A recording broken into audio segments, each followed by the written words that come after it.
নমস্কার, আমি রুমি। আপনাদের সবাইকে আবারও একটা নতুন রেসিপিতে স্বাগত। আজ আমি আপনাদের ছানা পোড়া মিষ্টি বানানো দেখাবো। এইভাবে একবার ছানা পোড়া মিষ্টিটা বাড়িতে বানিয়ে দেখতে পারেন। বানানো কিন্তু একেবারে সহজ, খেতে কিন্তু ভীষণ ভালো হয়। রেসিপিটা শেষ পর্যন্ত দেখার জন্য আপনাদের কাছে অনুরোধ রইল। আর অল্প উপকরণ দিয়ে আপনারা যে কেউ বাড়িতে খুব সহজে বানিয়ে ফেলতে পারবেন।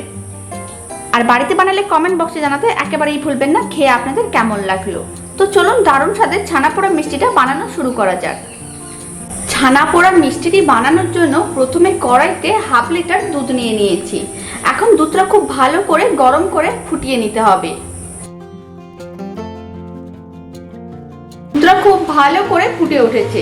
এখন ফ্লেমটা লোতে করে দিলাম।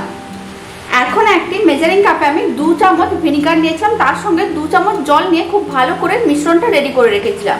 এখন এই মিশ্রণটা অল্প অল্প করে দুধের মধ্যে দিয়ে দিচ্ছি। আর ফ্লেমটা কিন্তু একেবারেই লোতে আছে। এখন খুব ভালো করে একসঙ্গে মিশিয়ে নিতে হবে। আর এইভাবে 1 মিনিট কন্টিনিউ নাড়াচাড়া করলে আপনারা দেখতে পাবেন যে দুধটা খুব ভালো করে কেটে ছানাতে পরিণত হয়ে গেছে।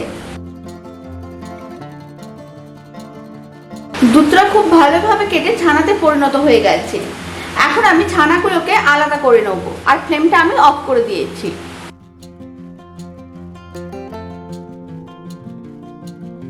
ছানাগুলোকে আলাদা করে নিয়েছি। এখন জল দিয়ে ভালো করে ধুয়ে পরিষ্কার করে নিতে হবে, যাতে ছানার মধ্যে কোনো রকম টক ভাব না থাকে। এগুলোকে জল দিয়ে ধুয়ে পরিষ্কার করে নিয়েছি। এখন 5 মিনিট এইভাবে রেখে দিচ্ছি, যাতে ছানার মধ্যে যা এক্সট্রা জল আছে সেটা নিচে পড়ে যায়। 5 মিনিট হয়ে গেছে। ছানার থেকে কিন্তু জলটা ঝরিয়ে নিয়েছি। এখন আমি ছানাগুলোকে একটা বাটির মধ্যে নিয়ে নিচ্ছি।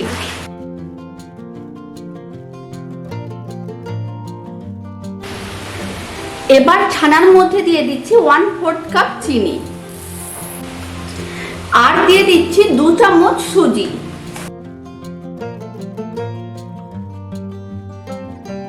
আর দিয়ে দিচ্ছি 2 চামচ গুঁড়ো দুধ। এতে ছানা পোড়ার মিষ্টিটা খেতে কিন্তু অনেক বেশি ভালো লাগবে। আর দিয়ে দিচ্ছি সামান্য পরিমাণ এলাচ গুঁড়ো। এখন সমস্ত কিছু একসঙ্গে খুব ভালো করে মিশিয়ে নিতে হবে।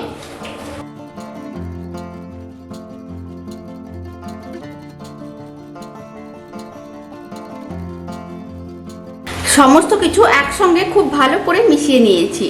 এখন 10 মিনিট এইভাবে রেখে দেবো, যাতে সুজিগুলো নরম হয়ে যায় আর চিনিটা মেল্ট হয়ে যায়। এবার আমি আপনাদের 10 মিনিট পরে দেখাচ্ছি। 10 মিনিট হয়ে গেছে। চিনিগুলো মেল্ট হয়ে গেছে আর সুজিটাও কিন্তু বেশ নরম হয়ে গেছে। এখন আমি এর মধ্যে দিয়ে দিচ্ছি 1 চামচ ঘি। এবার ঘিটাও খুব ভালো করে মিশিয়ে নিতে হবে।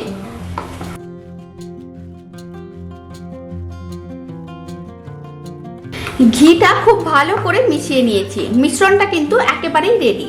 এখন আমি এক সাইডে রেখে দিচ্ছি। এখন একটা অ্যালুমিনিয়ামের পাত্র নিয়ে নিয়েছি। ছানা পোড়া মিষ্টিটা আমি একটা অ্যালুমিনিয়াম পাত্রতেই বানাবো। এবার ভালো করে ঘি ব্রাশ করে নিতে হবে। ঘিটা খুব ভালো করে ব্রাশ করে নিয়েছি। আমি এখানে অ্যালুমিনিয়ামের পাত্র নিয়েছি, আপনারা চাইলে স্টিলের পাত্রও নিতে পারেন। এখন আমি একটা বাটার পেপার দিয়ে দিচ্ছি। বাটার পেপার না থাকলে আপনারা নাও দিতে পারেন, তবে বাটার পেপার দিলে মিষ্টিটা ডিমোল্ড করতে অনেক সুবিধা হবে। এবার বাটার পেপারের উপরেও সামান্য পরিমাণ ঘি ব্রাশ করে নিতে হবে।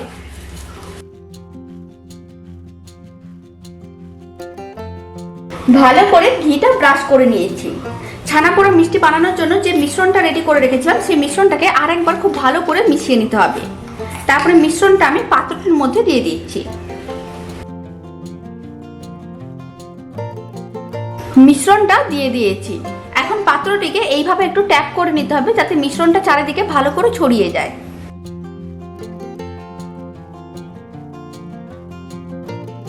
মিশ্রণটা খুব ভালো করে চারিদিকে ছড়িয়ে গেছে। এখন আমি এক সাইডে রেখে দিচ্ছি। এখন একটি কড়াইকে মিডিয়াম টু লো ফ্লেমে 10 মিনিট আগে থেকে ভালো করে গরম করে নিয়েছি। আর কড়াইয়ের ঢাকনার মধ্যে যে ছিদ্রটা থাকে সেটাকেও একটা ছোট্ট কাগজের টুকরো দিয়ে বন্ধ করে দিয়েছিলাম। এখন কড়াইয়ের ঢাকনাটা খুলে নিলাম। এবার যে পাত্রটা রেডি করে রেখেছিলাম, সেই পাত্রটাকে স্ট্যান্ডের উপরে বসিয়ে দিতে হবে।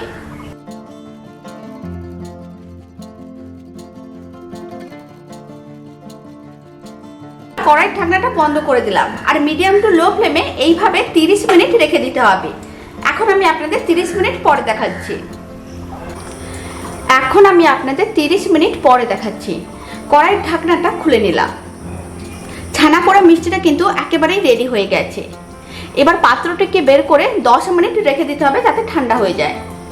10 মিনিট হয়ে গেছে। এখন আমি সাইডগুলো এইভাবে আলাদা করে নিচ্ছি।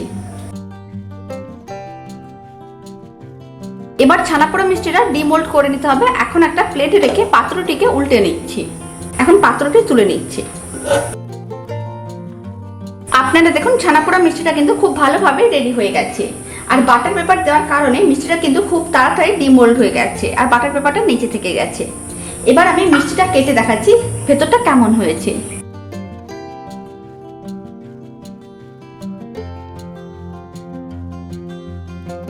আপনারা দেখুন ছানা পোড়া মিষ্টিটা কত ভালোভাবেই রেডি হয়েছে। খেতেও কিন্তু ভীষণ ভালো হয়। বাড়িতে অবশ্যই একবার বানিয়ে দেখতে পারেন। রেসিপিটা শেষ পর্যন্ত দেখার জন্য আপনাদের অসংখ্য ধন্যবাদ। ভালো লাগলে চ্যানেলটি সাবস্ক্রাইব করে নেওয়ার অনুরোধ রইল। পাশে থাকা বেল আইকনটি প্রেস করে নেবেন। আমি যখন নতুন কোনো রেসিপি আপলোড করব আপনাদের কাছে সবার প্রথমে পৌঁছে যাবে। তো চলুন ভিডিওটা আমি এখানেই শেষ করছি। আপনারা সবাই ভালো থাকবেন, সুস্থ থাকবেন। আপনাদের সঙ্গে আবার নতুন রেসিপি নিয়ে দেখা হচ্ছে।